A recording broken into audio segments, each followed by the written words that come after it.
So talk about story pins and why you like them. Yeah, so I get all the time, like, it's a bummer we can't link back and things like that.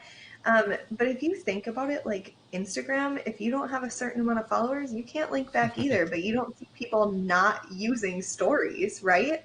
I think it's a way to do a number of different things. I think it's a way to highlight behind the scenes. I think it's a way to highlight different styles. Like I have a rep who is a LuLaRoe rep. We were talking about her in the beginning, right? She's Mm-hmm. a client of mine, and she actually will take one shirt and style it 5 or 6 different ways. And so to put something like that in a story pin and be able to tell that story in one shot without having to try to link 5 or 6 different pins is really cool for somebody to be able to get a feel for what you offer, get a feel for what they're getting into.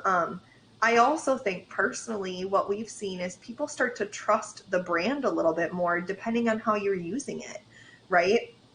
And so, like food bloggers, you can do steps, product e commerce. What about a behind the scenes and how things were made, or the conception of the product, or the new design that you're creating? Maybe you're the watercolor person, or you do the fun script fonts, where I know there's a ton of people out there that teach that, right? Mm-hmm. And so, showing those steps and those processes really brings more attention to you as a brand and to you as a business owner.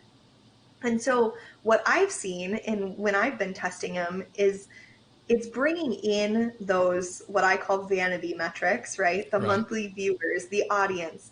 But if you do a good job on it, they're going to investigate more from you and click through more of what you have on the platform, and then that's where they're going to find those places to engage with you in conversation, in sales, become a lead, things like that. And so to me, there's a vast number of possibilities in the terms of how you can use this depending on what your niche is.